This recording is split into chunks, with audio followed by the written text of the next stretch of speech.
تمام قسم کی تعریفات، عبادات، بندگی، پوجا اور پرستش کے لائق اس خالق کائنات، مالک ارض و سما کے لیے لائق اور زیبا ہے کہ جس اللہ سبحانہ و تعالی نے ہم انسان کو اس دنیا میں تمام فضیلت دیا اور بولنے جیسی نعمت کو ہمارے لیے خاص کیا، زبان کو بولنے کا ذریعہ بنایا جس زبان سے ہم اللہ کا ذکر کر کے دنیا و آخرت دونوں میں کامیابی حاصل کر سکتے ہیں۔ ربنا لک الحمد حتی ترضی ولک الحمد اذا رضیت ولک الحمد بعد الرضا۔ بے شمار درود و سلام نازل ہو تمام انبیاء کرام پر، بالخصوص میرے اور آپ کے نبی جناب محمد رسول اللہ صلی اللہ علیہ وسلم پر، آپ کی آل اور اصحاب پر اور صراط مستقیم کی پیروی کرنے والوں پر۔ معزز سامعین، مجھے جس موضوع پر لب کشائی کرنا ہے وہ یقیناً آج کے دور کا سلگتا ہوا موضوع ہے۔ آج عالم اسلام تاریخ کے المناک، اندھوناک دور سے گزر رہا ہے۔ کیا یاران نقطہ پہ مفقی نہیں؟ ان مسلمانوں کا حال زار دیکھ کر، سوچ کر، سمجھ کر ہر صاحب دل کا دل پارا پارا ہونے لگتا ہے، بلکہ ہو جاتا ہے۔ بلکہ یوں سمجھ لیجئے، قوموں کی موت و حیات، قوموں کا اقبال اتبار، قوموں کا عروج و زوال، قوموں کی ترقی اور تنزل کے جو اصولی مراتب ہے، اس میں سے ایک اصول یہ ہے کہ ہم پیارے رسول صلی اللہ علیہ وسلم کی سیرت طیبہ سے اسلام کو سمجھیں۔ معزز سامعین، علم حاصل کرنے کے تین ذرائع ہیں۔ علم حاصل کرنے کے تین ذرائع ہیں۔ پہلا ہے حواس، دوسرا ہے عقل اور تیسرا ہے وحی۔ حواس جب غلطی کرتا ہے تو عقل آ کر اس کی رہنمائی کرتی ہے۔ مثلا حواس سے ہم علم حاصل کیسے کرتے ہیں؟ آنکھ کا کام ہوتا ہے دیکھنے کا، وہ بتاتی ہے یہ چیز سفید ہے، کالی ہے، چھوٹی ہے، بڑی ہے، گویا کہ آنکھ سے وہ علم حاصل ہوتا ہے۔ اسی طرح سے کان ہمیں کوئی چیز سنتے ہیں تو علم حاصل ہوتا ہے، اور اسی طرح سے جو ہمارا قوت لمس سے یعنی چھونے سے ہمیں علم ہوتا ہے یہ چیز ٹھنڈی ہے، گرم ہے۔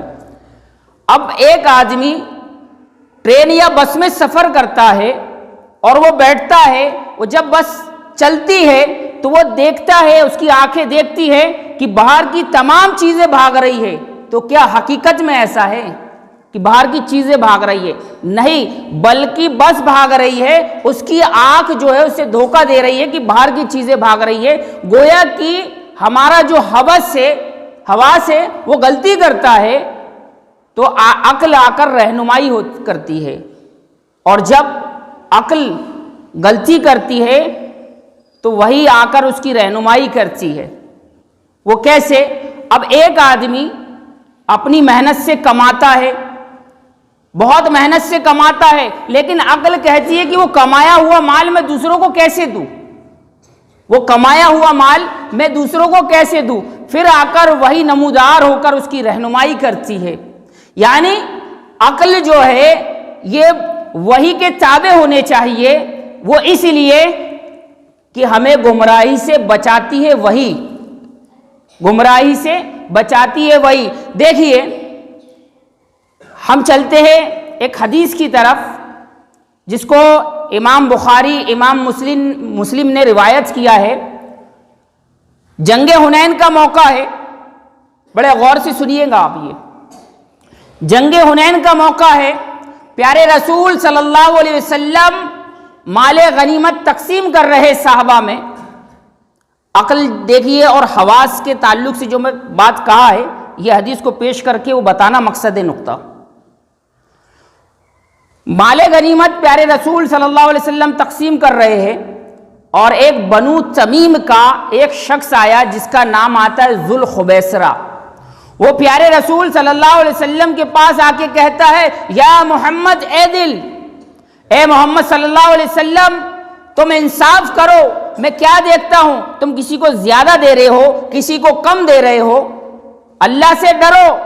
امام مسلم نے اتق اللہ کہا ہے، اے محمد اتق اللہ، یعنی اللہ کا ڈر و خوف رکھ کے جو تو تم مال تقسیم کر رہے ہو نا، یہ تمام لوگوں کو ایک ساتھ دو۔ یہ اس نے اپنے حواس سے دیکھا، اس کی آنکھوں سے دیکھا تو غلطی پر آ گیا۔ اور بتا کس کو رہا ہے؟ پیارے رسول صلی اللہ علیہ وسلم کو کہہ رہا ہے یا محمد اے دل انصاف کرو، ایک حدیث کے مطابق اتقوا اللہ، اللہ سے ڈرو۔ آپ دیکھیے بات ظاہر سی بات ہے، یہ جملہ جو ہے کہ اللہ سے ڈرو، یہ کون سا غلط ہے؟ کوئی غلط ہے؟ اگر ہم اس کو ایک حساب سے سوچا جائے، یہ جملہ جو وہ کہہ رہا ہے کہ اللہ سے ڈرو، یہ کون سا غلط ہے؟ لیکن اس نے حواس سے دیکھ کر غلطی کر دی۔ کیسی غلطی کی؟ کہ وہ بتا کس کو رہا ہے، کس کو بول رہا ہے، وہ مخاطب کون ہے اس سے؟ اللہ اکبر، وہ مخاطب پیارے رسول صلی اللہ علیہ وسلم ہے۔ اللہ کے رسول صلی اللہ علیہ وسلم نے کہا تھا کہ میں اگر انصاف نہیں کروں گا تو دنیا میں کون انصاف کرے گا؟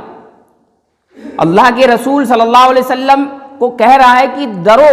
اب دیکھیے ایک بات سمجھ میں آتی ہے کہ اللہ کے پیارے رسول صلی اللہ علیہ وسلم نے ہمیں اللہ کی پہچان کرائی، ہمیں بتایا کہ اللہ کی پہچان کرائی، اللہ کی معرفت کو بتایا، تبھی تو ہم نے اللہ کو مانا۔ اور اس کے بعد وہ اپنی عقل لگا کے، اپنے حواس جو غلطی کر رہا ہے اس کو لگا کر وہ پیارے رسول صلی اللہ علیہ وسلم پر کلام کر دیا۔ تو بہت سارے ایسے لوگ ہیں جو اپنے حواس سے اور اپنی عقل لگا کے وہ نہ جانے کن کن لوگوں کو برا بھلا کہہ دیتے ہیں۔ پھر اس کے بعد عمر فاروق وہیں پر موجود تھے، پیارے رسول صلی اللہ علیہ وسلم جب مال تقسیم کر رہے تھے۔ اچھا، اس حدیث میں ایک چیز آتی ہے، ایک زکوٰۃ دینے والا ہو، اللہ نے بے انتہا اس کو مال تقسیم کیا ہو، تو کیا دماغ یہ کہتا ہے کہ اس کو مال غنیمت دیا جائے؟ جو ہزاروں روپے زکوٰۃ دے رہا ہو اور اس کو 100 روپے آپ دو، تو یہ کہاں سے بات سمجھ میں آتی ہے؟ تو پیارے رسول صلی اللہ علیہ وسلم جو ضرورت مند تھے، جو حقیقی ضرورت مند تھے، پیارے رسول صلی اللہ علیہ وسلم ان کو مال تقسیم کر رہے تھے، اور جو مالدار تھے ان کو کائے کو کریں گے اللہ کے رسول صلی اللہ علیہ وسلم؟ لیکن اس نے یہاں غلطی کی۔ پھر اس وقت میں پیارے رسول صلی اللہ علیہ وسلم کی موجودگی میں عمر فاروق نے تلوار نکالی، کہا اے اللہ کے رسول اگر آپ کہے تو اس منافق کی گردن کو اس کی دھڑ سے الگ کر دوں۔ میرے بھائی آپ غور کریں، اس وقت پیارے رسول صلی اللہ علیہ وسلم نے کیا کہا تھا؟ اس وقت پیارے رسول صلی اللہ علیہ وسلم نے کہا تھا اے عمر تم نہیں جانتے اس کی نسل سے ایک ایسی جماعت نکلیں گی جو تم سے زیادہ قرآن پڑھیں گی، تم سے زیادہ روزہ رکھیں گی۔ اللہ اکبر میرے بھائی، عمر سے زیادہ روزے رکھنا، عمر سے زیادہ قرآن پڑھنا، عمر سے زیادہ نیکی کرنا، یہ پیارے رسول صلی اللہ علیہ وسلم نے پیشین گوئی کی تھی۔ لیکن ان کی حلق سے قرآن کو نہیں اترے گا، یہ اپنی عقلی دلائل پر قرآن کو سمجھیں گے، صحابہ کے فہم پر قرآن کو نہیں سمجھیں گے۔ اللہ اکبر میرے بھائی، تو پیارے رسول صلی اللہ علیہ وسلم نے پیشین گوئی کی، اور یہ پیشین گوئی جنگ صفین میں صادق آئی۔ آپ جانتے ہیں یہ جو لوگ ہوتے ہیں جو اپنی عقلی دلیل لگا کر اسلام کو سمجھنا چاہتے ہیں اور اپنے ایمان کو خراب کرنا چاہتے ہیں، میرے بھائی آپ کو میں بتاؤں، عمرو بن حزم یہ کون ہے؟ یہ عثمان رضی اللہ تعالیٰ عنہ کو اس نے قتل کیا ہے، اور جب یہ قتل کر رہا تھا تو اس کی زبان سے یہ الفاظ ادا ہو رہے تھے کہ میں 9 وار کیا، عثمان رضی اللہ تعالیٰ کے سینہ پر 9 وار کیا، اور 9 وار کر کے کہتا ہے کہ میں 6 بار اللہ کی رضا کے خاطر کر رہا ہوں، اور 3 بار اپنے دل کو سکون دینے کے لیے کر رہا ہوں۔ میرے بھائی، اور آپ دیکھیں کہ ان کو کتنا بڑا نشہ تھا۔ جب یہ مسئلہ پیش آیا، جنگ صفین ہوئی، جنگ صفین سے حضرت علی اور حضرت معاویہ لوٹ رہے تھے، تو کیا ہوا؟ حضرت علی نے سوچا کہ کیوں نہ حضرت معاویہ ہمارے بھائی ہے، ہم ان سے صلح کر لے۔ تو جب یہ بات 8000 لوگوں نے سنی، یہ کون لوگ تھے جو اپنی عقلی دلائل پر قرآن کو سمجھتے تھے، اپنے عقل کے مطابق سمجھتے تھے، یہ وہ لوگ تھے۔ جب جنگ صفین سے واپس ہو رہے تھے تو کیا ہوا؟ 8000 لوگ بنو حرورہ میں جمع ہو گئے اور کہا نعوذ باللہ امیر معاویہ بھی کافر، نعوذ باللہ علی بھی کافر۔ کس بنا پر کہنے لگے تھے؟ یہ کس بنا پر کہا تھا؟ اللہ اکبر میرے بھائی، حضرت علی نے کہا کہ ہم موسیٰ الاشری کو اپنا حکم بنا لیتے ہیں اور عمرو بن عاص کو حضرت معاویہ کی طرف سے حکم بنا لیا جائے تاکہ یہ مسئلہ، یہ ہماری گھر کی لڑائی میں صلح ہو جائے۔ میرے بھائی 8,000 لوگ الگ ہو گئے اور صحابہ اکرام کو یہ بتانے لگے، کیا بتانے لگے؟ کہ اللہ کے ہوتے ہوئے علی نے حکم بنا لیا، اس کائنات میں اگر کسی کا حکم چلے گا تو اللہ سبحانہ و تعالیٰ کا چلے گا، اور اللہ سبحانہ و تعالیٰ کے ہوتے ہوئے علی نے انسان کو حکم بنایا ہے۔ اس بنا پر انہوں نے کہا تھا کہ علی بھی کافر، نعوذ باللہ معاویہ بھی کافر۔ آپ دیکھیں جب صحابہ اکرام کو یہ بات سمجھ میں آئی، سورہ یوسف کی آیت نمبر 108 کہ زمین پر حکم چلے گا تو اللہ کا چلے گا، تو میرے بھائی ایسے وقت میں صحابہ حضرت علی کے پاس آئے اور کہنے لگے یا علی وہ بات تو صحیح کر رہے ہیں۔ تو علی نے کہا تھا حق کلیمتین، وہ بات ضرور حق کر رہے لیکن اس سے جو مفہوم لے رہے وہ غلط لے رہے، اپنی دماغ کا لے رہے۔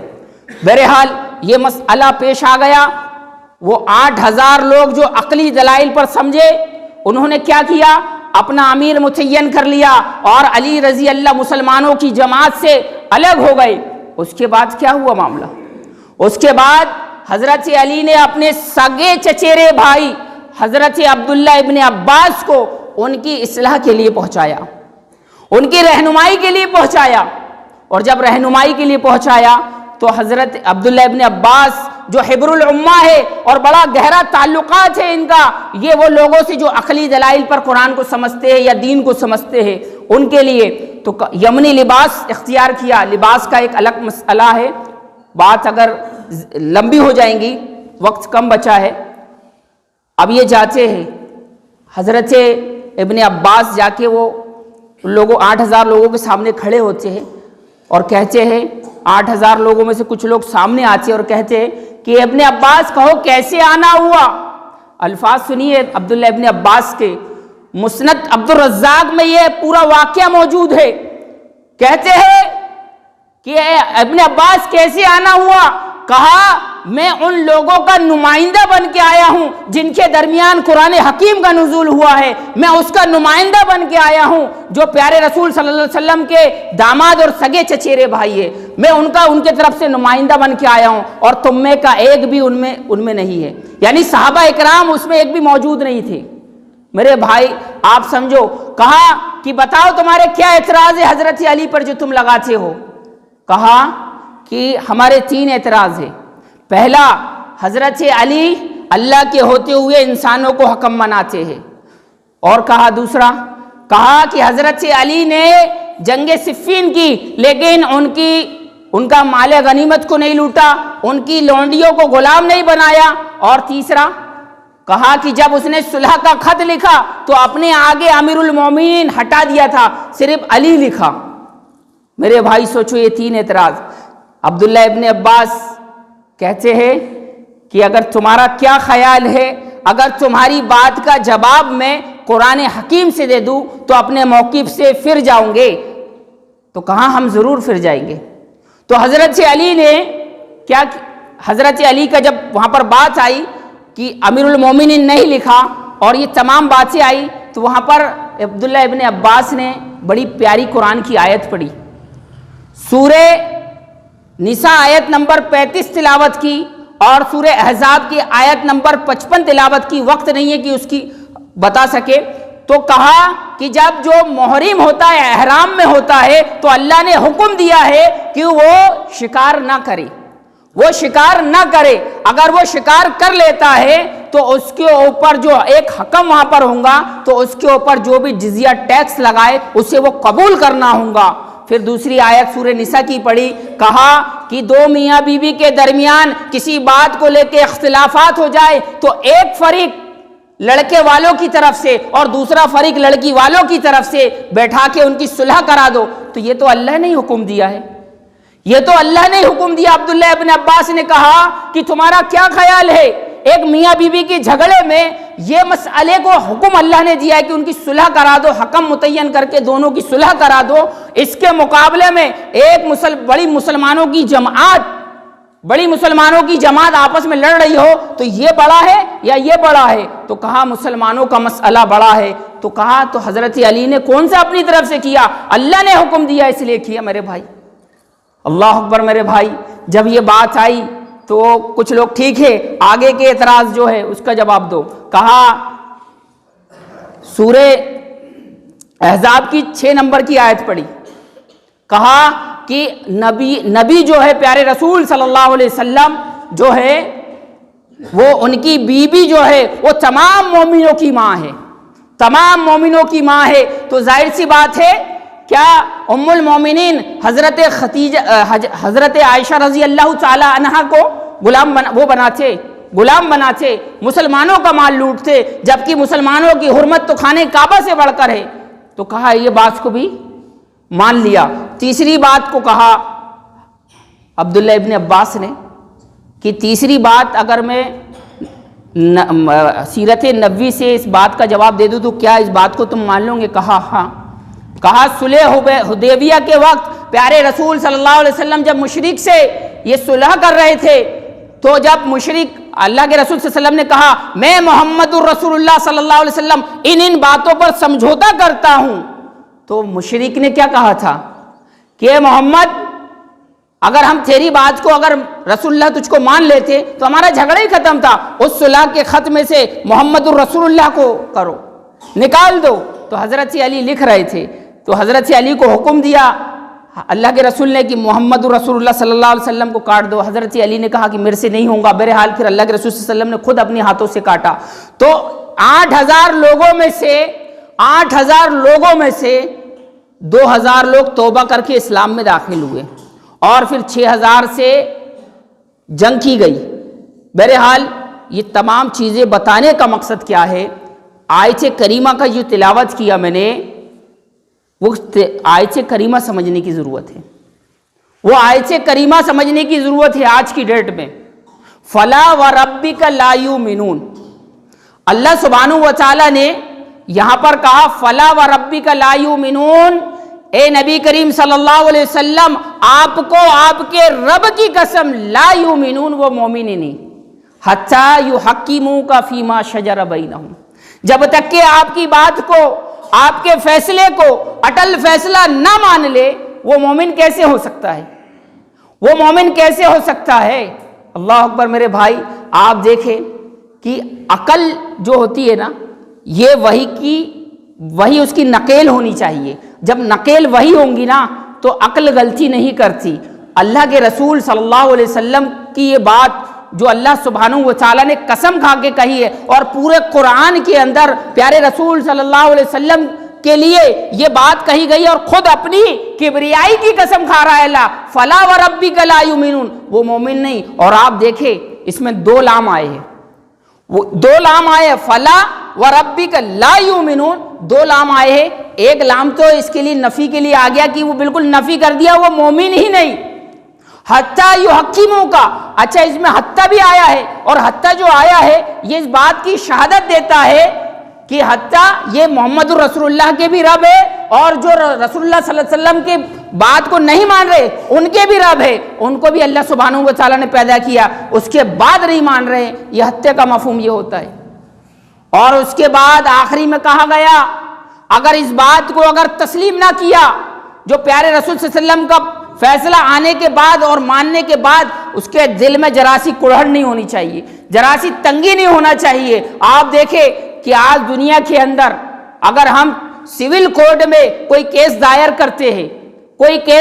کرتے ہیں تو ہمیں ہائی کورٹ جانے کا ملتا ہے، سپریم کورٹ جانے کا ملتا ہے، لیکن یہ ایک ایسی کورٹ ہے رب نے کہہ دیا فلا وربک لا یؤمنون حتی یحکموک فیما شجر بینہم۔ اور دوسری آیت اس کی وہ کرتی ہے وما کان لمؤمن ولا مؤمنہ اذا قضى اللہ ورسولہ امرا، جب اللہ کا فرمان آ جائے قرآن کی شکل میں، نبی کا طریقہ آ جائے حدیث کی شکل میں، تو کسی مومن کو اختیار نہیں کہ وہ اپنی رائے کو پیش کرے۔ مومن کیسا ہوگا؟ آپ دیکھیں کہ اللہ کے رسول صلی اللہ علیہ وسلم ایک رات میں خانہ کعبہ سے مسجد اقصیٰ چلے گئے، مسجد اقصیٰ سے معراج پہ گئے، جب پیارے رسول صلی اللہ علیہ وسلم واپس آئے اور اللہ کے رسول صلی اللہ علیہ وسلم بیٹھے تھے، اللہ کے رسول صلی اللہ علیہ وسلم کچھ لوگوں کو سوچ رہے تھے، دل میں یہ کیفیت ہو رہی تھی کہ میں بتا دوں کہ نہیں بتاؤں، بتاؤں کہ نہیں بتاؤں۔ اللہ کے رسول صلی اللہ علیہ وسلم نے جب اس بات کا ذکر کیا کہ میں راتوں رات مسجد بیت المقدس چلا گیا اور بیت المقدس سے میں معراج پہ آ گیا، تو ابو جہل وہیں پر کھڑا تھا، اس کو یہ موقع مل گیا کہ آپ محمد صلی اللہ علیہ وسلم کی فرقی لو۔ وہ گیا حضرت ابو بکر صدیق کے پاس اور کہا، اے ابو بکر تم کیا بولتے ہو اس بات میں؟ کوئی بولے کہ میں رات میں مکہ سے مسجد اقصی چلا گیا تو کیا تم اس بات کو مان لو گے؟ تو کہا یہ تو 20 اور 25 دن لگتے ہیں جانے میں، یہ راتوں رات کون جا سکتا ہے؟ تو کہا تمہارا آقا فرماتا ہے، پیارے رسول صلی اللہ علیہ وسلم فرماتے ہیں۔ تو ابو جہل کو کہا تھا، دیکھیے عقل تسلیم نہیں کر رہی ہے کہ راتوں رات کو اتنی دور جا سکتا ہے، عقل تسلیم کر رہی ہے نہیں میرے بھائی۔ لیکن ابو بکر صدیق کا جواب کیا تھا؟ وہاں ابو بکر صدیق کا یہ جواب تھا کہ اے ابو جہل تو یہ اتنی چھوٹی سی بات کرتا ہے، ارے میں نے تو جہنم کو دیکھا نہیں اس پہ ایمان لایا، میں نے جنت کو دیکھا نہیں اس پہ ایمان لایا، میں نے اللہ کو دیکھا نہیں اس پہ ایمان لایا۔ میرے بھائی آپ سوچو اتنے جلیل و قدر صحابہ، جب پیارے رسول صلی اللہ علیہ وسلم کی بات آ گئی تو کیا کرے؟ اس بات کو تسلیم کر لی اور دل میں کوئی کوڑ نہیں۔ لیکن آج ہمارا مسئلہ کیا ہوتا ہے میرے بھائی؟ ہم اپنا دماغ چلاتے ہیں، ہم اپنی عقل چلاتے ہیں۔ میرے بھائی کہیں یہ عقلی دلائل ہمارے اندر موجود تو نہیں ہے جن کے بارے میں پیارے رسول صلی اللہ علیہ وسلم نے کہا تھا کہ یہ جہنم کے کتے ہیں؟ یہ پیارے رسول صلی اللہ علیہ وسلم نے کہا تھا اگر یہ میرے زمانے میں پیدا ہوں گے تو میں ان سے جنگ کروں گا، اور جو ان سے جنگ کریں گا اللہ کے رسول صلی اللہ علیہ وسلم نے فرمایا تھا اگر وہ مر جاتا ہے تب بھی جنتی ہے، اگر غازی ہوتا ہے تب بھی جنتی ہے۔ میرے بھائی یہ لوگ ایسے لوگ ہیں جنہوں نے اسلام کو بدل دیا، اسلام کی صورت کو بدل دیا۔ میرے بھائی یہ ایسے لوگ ہیں میرے بھائی۔ آپ غور کریں میرے بھائی کہ پیارے رسول صلی اللہ علیہ وسلم کی تعلیمات کیا ہے، کون سا اسلام دیا اللہ کے رسول صلی اللہ علیہ وسلم نے۔ اور یہ کہتے ہیں کہ لاٹھوں کے بھوت باتوں سے نہیں مانتے، جس کی لاٹھی اس کی بھینس۔ یہ کہاں کا مقولہ لا لیے میرے بھائی، کہاں کا لا لیے؟ آپ دیکھیں تاریخ انسانیت میں سب سے بڑا ظلم اور ظالم بادشاہ اگر کوئی گزرا ہے تو فرعون گزرا ہے۔ کیا کرتا تھا؟ جس کو قرآن نے ذی الاوتاد کہا، لوہے کی کنگھی سے چمڑیاں نکال لیا کرتا تھا، کیل ٹھوک دیا کرتا تھا، مختلف پیر اور ہاتھ کاٹ دیا کرتا تھا۔ گویا کہ دنیا تاریخ انسانیت میں اس سے بڑا ظلم کرنے والا بادشاہ کوئی پیدا نہیں ہوا۔ اور جب اس کی بات آئی، یہ کہنے لگا کہ میں انا ربکم الاعلی کا تابع دار ہوں، تو اللہ سبحانہ و تعالیٰ چاہتا تو بہت بہت ہتھیار لے کر موسیٰ کو پہنچاتا، لیکن کیا کہا؟ سورہ طٰ اٹھا کر دیکھے، اذهبا الى فرعون انه طغى فقولا له قولا لینا لعلہ یتذکر ویخشی۔ اے موسیٰ اور ہارون جاؤ، فرعون کے پاس جاؤ، وہ طاغوت ہو گیا ہے اور جانا فقولا له قولا لینا لعلہ یتذکر ویخشی، جانا اور اس سے بہت نرمی سے بات کرنا، ہو سکتا ہے کہ نصیحت حاصل کر لے۔ یہ قرآن کے الفاظ ہیں، یہ میرے الفاظ نہیں ہے، یہ اللہ نے کہا فَقُولَ لَهُ قَوْلًا لَيِّنًا لَعَلَّهُ يَتَذَكَّرُ وَيَخْشَىٰ، جانا اس سے کہنا، نرمی سے بات کرنا۔ کیوں کہا اللہ نے؟ کیوں کہا میرے بھائی؟ جو دین ہمیں پیارے رسول صلی اللہ علیہ وسلم کی صحابہ کے منہج پر سمجھنا ہے، آج ہم نے اس کو کیسی بھی سمجھ لیا، آج ہم نے کیسی بھی، کئی ہمارے اندر تو یہ چیز نہیں ہے۔ جب حضرت علی کو ابن ملجم نے تلوار مارا تو اس کی تعریف کرتی ہوئے، اس تلوار کی تعریف کرتے ہوئے عمران ابن حطام اپنی کتاب میں لکھتا ہے یا ضربۃ من تقی، وہ مومن کی بھی تلوار کیا تلوار تھی جو علی پر چلی اللہ کی خسرودی کے خاطر۔ یہ ان لوگ کو اتنا بڑا نشہ ہوتا ہے میرے بھائی، یہ نشہ ہوتا ہے میرے بھائی۔ تو میرے بھائی کہیں ہم پیارے رسول صلی اللہ علیہ وسلم کی اطاعت کرتے کرتے کہیں گمراہ تو نہیں ہو رہے میرے بھائی؟ ہمیں آپ کو چیک کرنا ہوگا، اور چیک کرنے کا آلہ قرآن و حدیث ہے میرے بھائی، قرآن و حدیث ہے۔ ہم اپنی عقل پہ اسلام کو نہ سمجھے میرے بھائی۔ واللہ کہہ رہا ہوں کتنے ایسے لوگ ہوں گے جو قرآن پڑھ کے جہنم میں جائیں گے، کتنے ایسے لوگ ہوں گے جو نماز پڑھ کے جہنم میں جائیں گے، کتنے ایسے لوگ ہیں جو صدقات اور خیرات کر کے جہنم میں جائیں گے میرے بھائی، اور کتنے ایسے لوگ ہوں گے جو گناہ کر کے بھی جنت میں جائیں گے، گناہ کر کے بھی جنت میں جائیں گے۔ یہ کون لوگ ہوں گے میرے بھائی؟ آپ دیکھیں آپ دیکھیں سیرین محمد بن سیرین بہت بڑے محدث ہیں، تعبیر رؤیا انہوں نے ایک کتاب لکھی ہے، وہ کہتے ہیں کہ میں نے دیکھا ایک آدمی دعا کر رہا ہے، کیا کر رہا ہے؟ اے اللہ تو مجھے معاف نہیں کرے گا میں جانتا ہوں، تو مجھے معاف نہیں کرے گا میں جانتا ہوں۔ یہ کس لیے کہا تھا؟ یہ کس لیے کہا تھا؟